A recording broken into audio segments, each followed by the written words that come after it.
Ja ga tu ležim, u mi ured, tu radim kao room tour. Cijeli taj YouTube nema nikakvog smisla, a opet ljudima ima smisla. I koliko je to god meni možda besmisleno, zapravo nekom drugom čak i znači to. Svaki video je zapravo prošlost u smislu da ja ću njega proživjeti sad u ovom trenutku i to će biti to i to će biti cool. Za vas koji ovo gledate, nije bitno da li to bilo danas, sutra, za 20 godina, za 50 godina.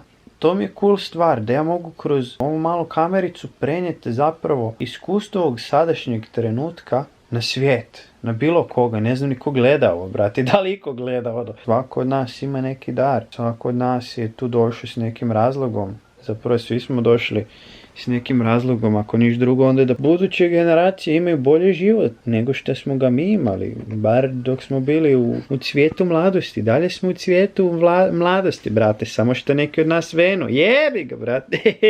Ima pjesma, kaže taj Tavrlje, ono, ne znam ko zna, ko ne zna. Ima ta pjesma, taj Tavrlje, to moj dide jako voli, tako da pozdrav. Kaže, vidiš majko, kako lišće žuti, tako čuti i ja uvenuti. Pa da, svi imamo rok trajanja, ali smo zapravo bezvremenski, bezgranični, u smislu da, napustit ću ovo tijelo, ali ostaje dalje svijest. Svijest ne možeš uništiti, Te ne možeš uništiti svijest. Ne možeš je ni stvoriti, ne možeš je ni uništiti. Jedino što možeš je otići u ego trip i onda ne primjećivati. Kad se čovjek vrati svoj miru unutrašnjem, svojem, kako da to kažem, svom biću, kad se čovjek vrati ali onako istinski, kad se vrati svom biću i jednostavno shvati taj awareness, shvati to postojanje, znači sve samo postoji, uvijek je postojalo i uvijek će i postojati. I to je nešto predivno. Ti tu svijest ne možeš dotaknuti. Ona je tu i ona je u svakom kutu i zapravo nakon svih tih godina što se trudiš da budeš dovoljno dobar za sebe, za neke ženske, brate, za svoje roditelje, za svoje bake i djedove, za sve se trudiš da budeš dovoljno dobar i onda skužiš, brate, da nisi tu došao da bi ikog zadovoljio, nego si tu došao da imaš iskustvo. I onda shvatimo da se ne treba truditi ništa. Jer je onako kakvi jesmo sada, ako smo u ovom momentu sada, to je nešto predivno. I svako, bilo ko, znači samo da se vrati u sadašnji trenutak, samo da vrati fokus na tu svijest, na to sve što je jedno, na to postojanje. To je već razina duše, znaš, razina nekog dubljeg mira, kad kaže rest in peace, odmaraj u miru. To znači rest in peace, odmaraj u miru, jel tako? Pa to želimo i mrtvim ljudima. Želimo, kažemo, rest in peace, počiva u miru, odmaro se u miru, jeli? Pa treba i živima želi, treba sam sebi poželiti. Idem biti u miru, idem se odmoriti od svega, od svog tog napora. Ne radim posao i samo vidim onako kroz svu tu iluziju toga i vidim koliko je zapravo nešto nebitno. Ljudi se nerviraju radi gluposti. Ljudi zovu radi takvih nebitnih gluposti. I onda zapravo skužiš, wow, kakav je ovo svijet. Zašto materializam? Šta imaš od materijalnog? Mogu imati sad 15 kuća, 15 kreveta i 15 soba i onda shvatiš da možeš biti samo u ovom trenutku sada, u jednoj sobi, na jednom krevetu. Možeš biti na dva, ali ti neće biti udobno, ćeš biti između. U jednom autu. Sada mi neko da 70 mobitela. Ma da su najbolji na svijetu, pa šta će mi? Mogu imati samo jedan. I dalje, samo jedno možeš koristiti. Lijepo imati 2 kamere za slučaj da ti se jedna isprazni pa da možeš koristiti drugu ili 2 baterije ili... Sve to razumijem. Sve ima nekakvu praktičnost, ali... Ljudi su išli toliko u materializam da cijene novac više od hrane. A novac ne možeš jesti. Nema nutritivne vrijednosti. Baš su poludili za time. I to ima vrijednost samo zato što smo se mi kao dogovorili da ima vrijednost. S tim da se nismo ni mi dogovorili da ima vrijednost, nego to je bilo ne znam koliko godina u prošlosti. To su te materialističke spike. Skužim da je dosta toga ego, jer tu živim već 5 godina, 6 sada u Irskoj. Živim u kući s još 3 ljudi. Ekipa bi bila, ja da živim vani negdje, ja bi imao svoj stan. Pa dobro, imaj. Ali meni ne treba puno. Ja imam krov nad glavom, imam hranu, imam vodu, imam se pokritu, da ne bude hladno. Doduše, Wim Hof metoda. Jednostavno, te neke stvari baš su drugačije kad počneš drugačije gledati na stvari. Mislim, ja sad mogu otići i naći si neki stan pa biti tamo solo, pa ovo, pa ono. Jest da bi platio više i sve to, ali mogao bi izaći s tim na kraj. Nema potrebe, ne treba meni puno. Mislim da je smisao ovog videa da treba biti zahvalan za ono što imamo, i kad smo zahvalni za ono što imamo, to je prava stvar onda. Jer meni ne treba puno. Imam koliko imam, to je dovoljno. Kad si u prirodu, priroda te nekako vrati u taj trenutak, o tome pričam. Ako ti previše planiraš, ti imaš ljude koji imaju planere, ja to razumijem, ja sam prije planirao sve živo, imao sam videa isplaniran, imao sam ovo, imao sam on. To ti je već anxiety, ti je skobica neka te hvata, kužiš. Kad živiš u budućnosti, ti je skobica, jeli. A kad živiš u prošlosti previše, onda je depresija. Čovjek jednostavno nije sretan, jer nije u trenutku. A sreća je uvijek u trenutku. Jer uvijek kad si sretan ćeš biti sada. Nećeš biti sretan tamo negdje nekada. Možda hoćeš, ali ako ću biti sretan za 10 godina, za 10 godina ću biti sretan jer ću u ovom trenutku zapravo doživjeti i proživjeti tu sreću. I to je fascinantno. To je taj trenutak. Ako živim u prošlosti, imat ću depresiju. Ako živim u budućnosti, imat ću anxiety. Ne želim više to. Ne živim sada. I uvijek postoji samo sada. Sve je sada i ne znam, baš ne znam. Koliko god da sam cijeli život fucking solo negdje u svojim brijema i ne znam, izeksperimentirao sam i sa gljivama, brate, i sa svim tim nečime, ne znam, toliko sam shvatio da treba biti u ovom trenutku. Ali onda ga treba u potpunosti, istinski i doživjeti, proživjeti i ostati, a ne pusti da nas misli negdje odvedu. Jer misli te ili vode u prošlost ili te vode u budućnost. A nijedno ni drugo ne valja. Treba živjeti sada. To je moja poanta. Sad si sretan. I treba biti zahvalan sad na toj sreći. I ne znam, možda neki ljudi bi rekli, brate, pa ti snimaš za YouTube od 2013. Pa nisi uspio, pa ovo, pa ono. Pa brate, šta me briga? Ja sam zadovoljan i sretan s ovim što imam. Nema puno.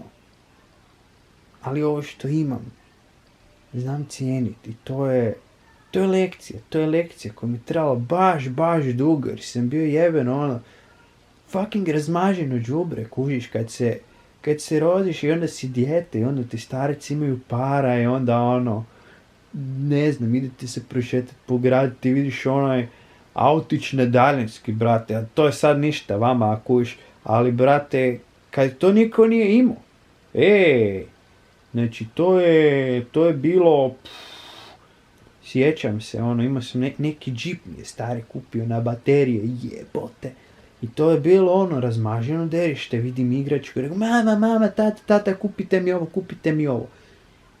I cijeli život sam zapravo dobivao što želim. Dok nisam sve prestao dobivati. Sve mi je univerzum blokirao jer sam bio nezahvalno đubre. Sve smo izgubili. Sve. I stana me kikali. Znaš kako su me kikali? Cijeli život sam živio tamo da bi došao jedan dan i da bi mi stvari sve ja našao u portunu na stepenicama, da bilo ko može uzeti. Znači, do toga je došlo.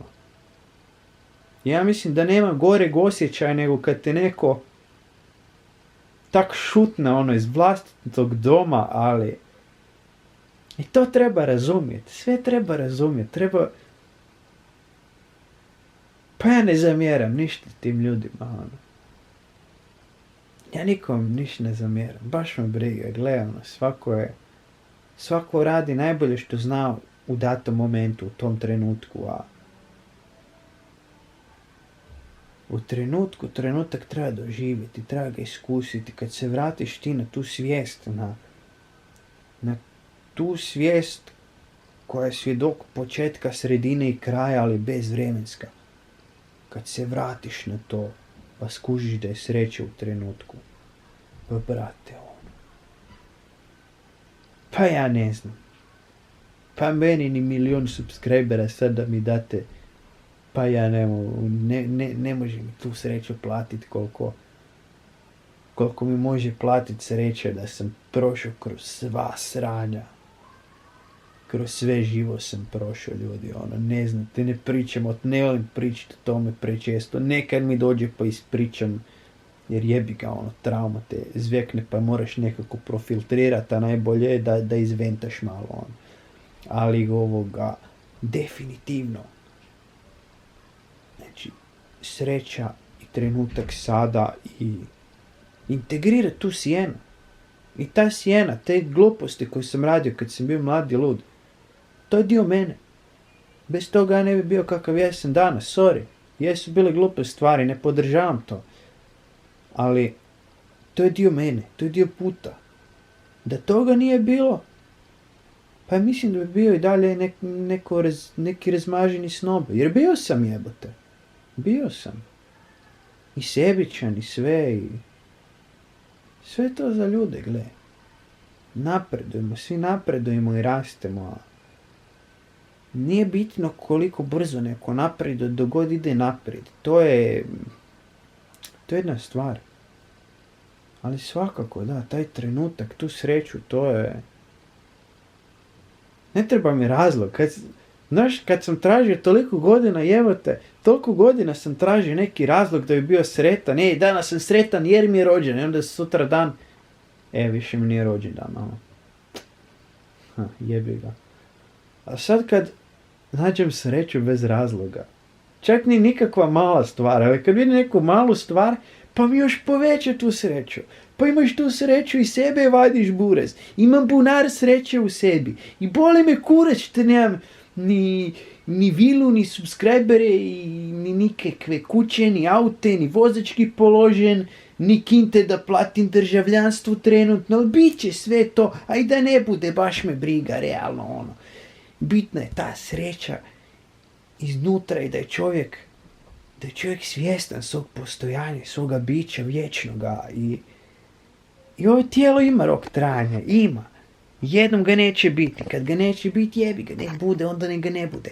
Ali dalje svijest ostaje, duša ide dalje. Duša ide dalje. Kroz snove sam iskusio neke stvari.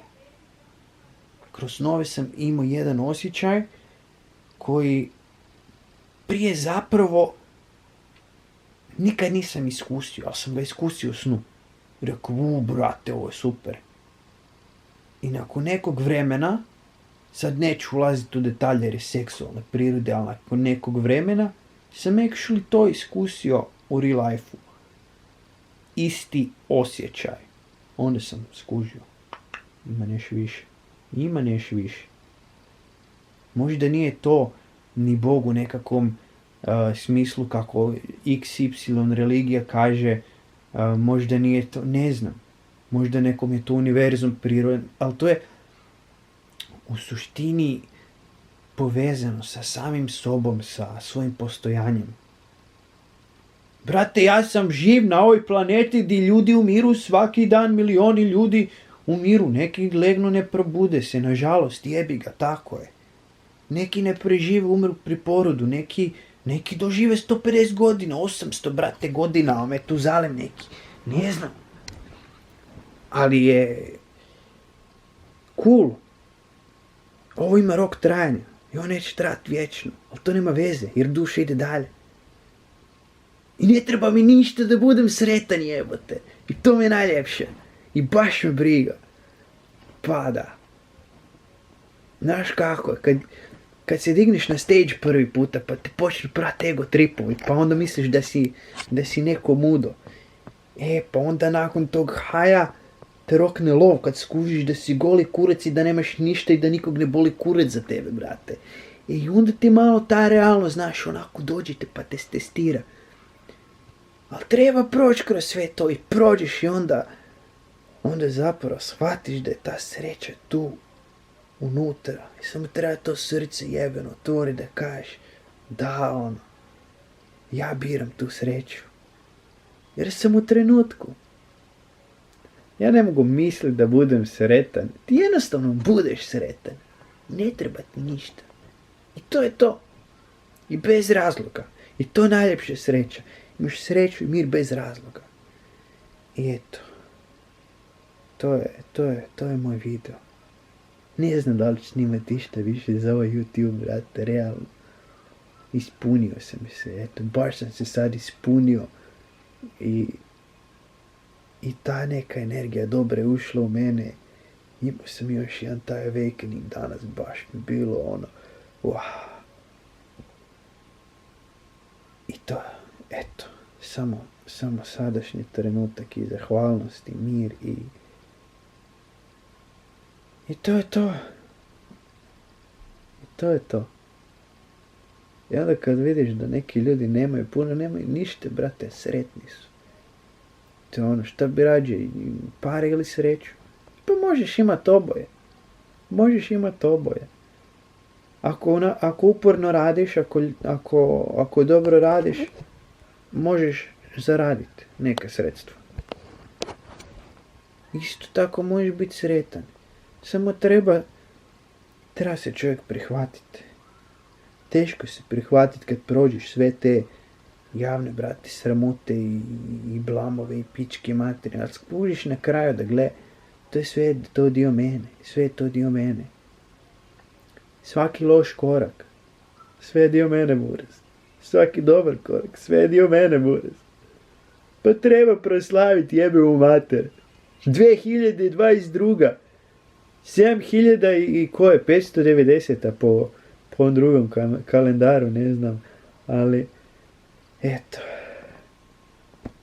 Napokon da čovjek nađe sreću unutra i ne treba mi niko za tu sreću. To je nešto najljepše. Ako s neke mogu podijeliti sreću, super. Ako ne, dijelit ću i sam sa sobom. Uživat ću. Imam bunar sreće sam našao i svakoga ima u sebi. Svakoga ima u sebi. Samo treba malo potražiti. Meni je trebalo dosta dugo vremena. Neko prije, sve u svoje vrijeme, znaš. Neko prije i neko kasnije. Ali svaki napredak je napredak i sve to lijepo i treba čovjek ovako i zaplakat malo i od sreće istinski iznutra da postojim. Ja jesam. Postojim. To je to. Probudio sam se danas. Da li ću sutra, ne znam. Pa je li to razlog za sreću? Pa meni je, vrat. Eto. Mir, sreća. Namaste, ekipa. Uživajte. Ne znam da li je ovo klip zadnji i da ću ovo uopće objavit ću, brate. Šta me briga, kako sam mogu ove gluposti objavljivati kad sam bio klip, mogu i sad objaviti klip da svako ima sreću u sebi. Pa mogu. I treba je naći. U ovim vremenima najbitnije naći sreću. Jer ti ako nađeš sreću iznutra, ništa više ne može sjebat, buraz. Ti imaš sreću iznutra. Imaš ljubav. Pa da. Samo sreća i ljubav. Eto. To je neko moje iskustvo sada kroz koje trenutno prolazim i eto. Ja želim iskreno svakom da nađe tu sreću iznutra. Jer može potražiti, može naći. U svakom se skrije. Bare malo zrno sreće. Bare mala kap. I onda kad krene, kad onda ti vodopad sreće napravi ovako. Samo iznutra, samo tu iz srčane čakre ovako. I ne znam, nekako čovjek bolje volje i to je najbitnije. Eto. Vidimo se, ekipa. Namaste, hvala vam što ste gledali ovaj video, ako ste gledali, ako niste, hvala vam što niste, to znači da ste imali pametnijeg posla i da je to isto dio vašeg puta, tako da eto, sve je put i vidimo se.